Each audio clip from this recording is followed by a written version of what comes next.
All right, as promised, we've got some airport runway markings and signs. So let's take a look. Here you see the same picture that you basically have on Chapter 2, page 24, except these are in color. Same information here. Important to note, as far as I'm concerned, are your taxiway signs.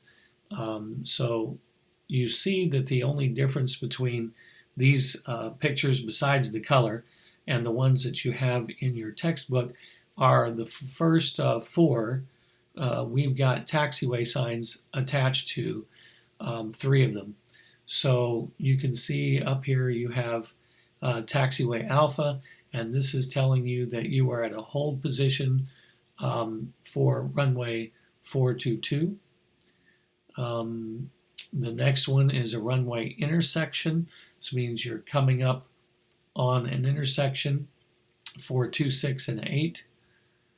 And then, of course, you have this Bravo taxiway that's telling you you are at a hold position on the approach end runway 8.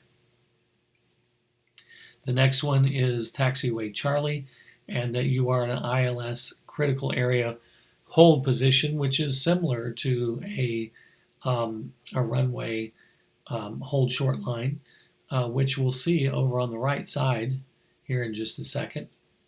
But the one here with the taxiway Charlie is just telling you you're at that location on the runway. And then you have a no entry sign. This is anywhere on the entire airport where aircraft are prohibited to enter. And then, of course, you can see the taxiway signs and locations down here. One of them is for taxiway, the other one's for a runway. And then there's a runway distance remaining marker. Each one of these numbers tells you in thousands of feet how close you are to the end of the runway. On the right side, you see the hold short line. That's the top one up there. And then you see the ILS critical area boundary, which is pretty much the same deal. You're entering or exiting a runway there. Either one of these two, you need to get approval from air traffic control, the tower side, before you can cross those boundaries. And then the next group here that you're seeing the J and the K, that's Juliet, taxiway Juliet, and Kilo. You're coming up on these, and it's showing you which direction to travel. There's only a couple of ways that you can travel on a taxiway, and it's showing you on Juliet here that you're coming to an intersection where there's 2 directions. Both directions are capable. The one for Kilo down here, you must be at the end of the taxiway because it's showing you there's only one way to go on that taxiway. The 2-2 that's down here with the arrow, it's telling you this is the direction to go to get to runway 22. And so all of these yellow ones here are just telling you directions to go to get to different things. The striped line is telling you that's the end of a taxiway. You are done. And then the very last one down here is telling you that you are on taxiway Golf and that you're coming up on an intersection where you can turn left at kind of a 45-degree angle back from where you're at on Golf to go down Alpha, and or you can go to the right and go to Lima directly, 90 degrees. And that's basically all these mean. Here's a pictorial that shows you where you can find these different things on the runway. It shows you that where the signs are and where things are painted at. You can see that you've got this sign up here on the left-hand side, very similar to what we were just looking at, saying that you're on taxiway Bravo, but you can go to the left on Alpha and to the right on Lima. So you can kind of get a picture of where everything's located here. You can also see At the end of the runway on this end, you see the yellow blast pad insignia to tell you that they don't want you landing on that end of the runway. If you absolutely had to use it in an emergency, it would be probably better than the grass, but there's obviously a reason they don't want you landing there. You're supposed to wait until you get on the threshold. Now, this yellow line where the arrows is at is not your threshold. There's still more area where they don't want you to touch down. But the area that starts with those white arrows, you could use for taking off, but they don't want the impact of the aircraft landing there. Obviously, the asphalt is too soft to be able to handle it. So for whatever reason, they don't want you there. The white marking, the white line that goes across the runway, and then you see the grouping of like 8 different little lines there before the number on the end of the runway. That's the threshold. You can land there. At nighttime, they have it covered with green lights to let you know that this is a runway and that this is the threshold of the runway. You may land there. If it was a taxiway, you might see red lights there. Also, there's a grouping of markers that tell airline pilots where to look to aim their aircraft, and there's 500-foot interval markings on the runway to show how much runway you have left, but all of that is for much bigger aircraft. Those are for your airline planes. But anyhow, you can come back to this. You could read all this later. There is some more information here, but I'm not going to beat you to death with it now.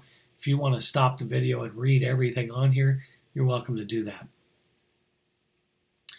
Next up are the threshold, the runway markings to tell you which runway you're on. In this case, it's runway 9. And you see that there's an R down there, and that R is for right.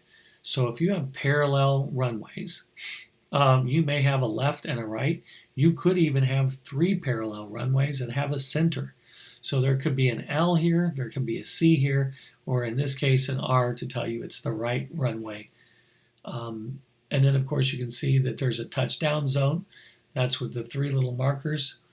Then there's a set of fixed distance markers every 500 feet thereafter to let you know how much runway you have left. And of course the center line is the dashed white line down the middle. These are the different markings on the end of the runway that tell you when they don't want you to land there.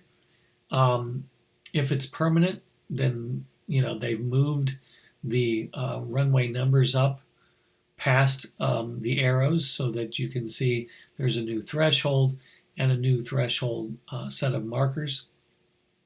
If it's a temporary situation, you'll still see the runway marker or numbers down at the end of the runway, and then of course this set of arrows and the little V-shaped pointing direction lines to tell you that this is where the runway is going to start, and that's where your threshold line is at.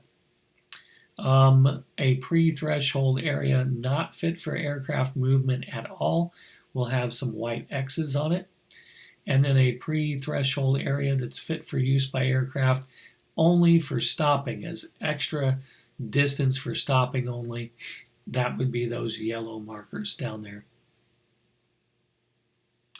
And then if a runway is completely closed, it will have a yellow line on it, yellow X's. If it's a bigger airport, they'll sometimes have like a temporary red or a yellow X sign with lights on it, white lights as an X, to show you that you cannot land there. And then there's these markers that are on the edge of controlled versus non-controlled movement areas. On the solid white line or yellow line, everything to the left over here is an uncontrolled non-movement area. So that's areas where aircraft can move around. They do not have to talk to ground control if they're just going to be moving in that area. But as soon as you want to go across this, I guess, striped line, that is the movement area. That's the controlled area of the runway, or not runway, but the airport. So taxiways and all those types of critical movement areas that are controlled by the tower or the ground controllers.